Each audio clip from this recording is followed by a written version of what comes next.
حربنا وإيران قولوها واملؤوها في الملأ هي حرب سنة وشيعة، هي حرب فسطاطين لا ثالث لهما، حرب إيمان وسنة واعتقاد وصحابة، وحرب نفاق وكذب وزور وبهتان.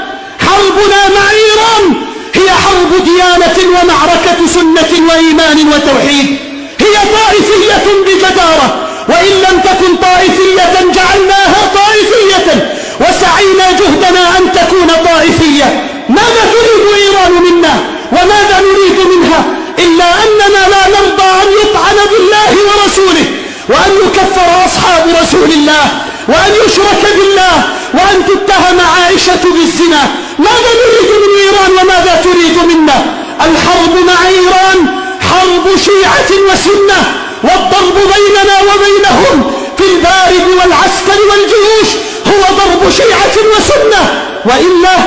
وإلا لماذا تدعم إيران فقط الحوثيين، وتدعم فقط حزب اللات، وتدعم فقط مقاومة الرافضة في العراق؟ لماذا تدعم بعض المقاومات السنية التي دانت لها بالولاء ووضعت لها الانتماء وأظهرت لها المحبة والغزل؟ لماذا؟ لأن القضية حرب سنة وشيعة. دعوكم من كلام الإعلاميين، كلام فاضي لا طعم له ولا لون ولا رائحة. هؤلاء يبخفون على مراسمهم ودنياهم، ولسنا عندنا شيء نخافه إلا الله. حربنا مع إيران حرب سنة وشيعة، قولوها للملأ واملؤوها عبر التواصل.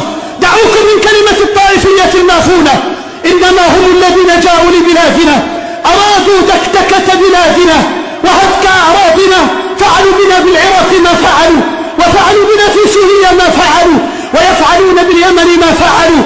أرادوا الكيد بالبحرين والدورة على السعودية، يتهمون الأردن بالعمالة ويتكلمون فيها ما يتكلمون. هذا لأجل سيادات وقضايا سياسية ووحدة وطنية؟ لا، إنما القضية مع إيران هي قضية منذ الأزل، منذ أن قامت نابتة التشيع.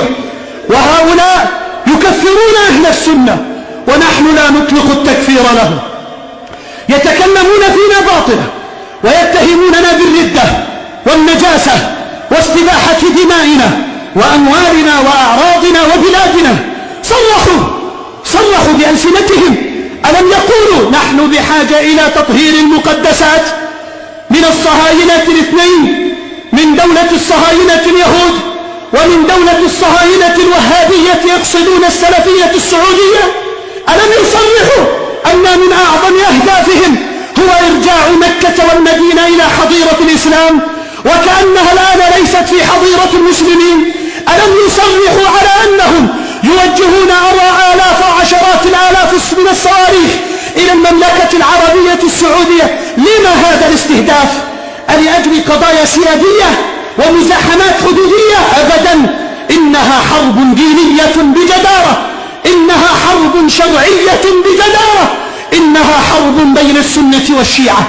رحم الله صلاح الدين، نزل مصر، أرسله نور الدين زنكي، وحد الكلمة، جمع الصف، وكان آخر خليفة عباسي. وهذا الخليفة العباسي كان منشغلا بالدنيا، أصابته العلل والأمراض والأدواء، تسلم صلاح الدين الزمام. أول ما فعل صلاح أن بدأ بنقض عروش الإسماعيلية الفاطمية، لعلمه أن السرطان يضعف الداخل، وأن المرض الداخلي لا يعينك على مقاومة العدو الظاهر. اليهود والصليب وأعداء الملة والله لهم أيام رضوا أن أبوا، لتأتين أزمنة وأوقات على الأمة تذوق روما بأحذيتها.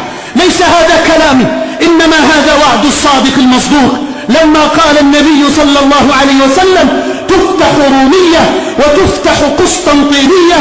قالوا يا رسول الله أتفتح رومية أولا أم قسطنطينية؟ قال تفتح قسطنطينية أولا.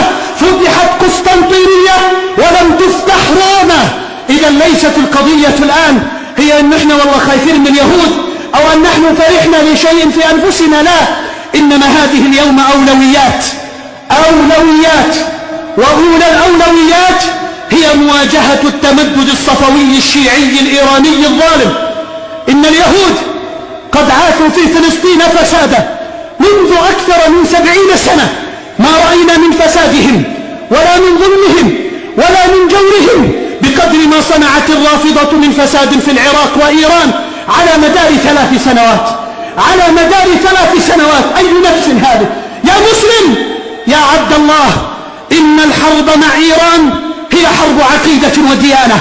خلافنا مع الرافضة لن يزول ما دام الرافضة لهم قائمة، لن يزول ما دامت لهم دولة، لن يزول ما دامت لنا عين تطرف، لن يزول ما داموا يطعنون بعائشة وعرض رسول الله، لن يزول ما داموا يدعون إلى الشرك والقبورية، لن يزول خلافنا مع الرافضة ولا انتحارنا في سبيل قتالهم ولا دفعهم ولا درعهم ولا رد كيدهم عليهم، لن يزول ما داموا على وجه الأرض حتى تزول شأفتنا أو تزول شأفتهم.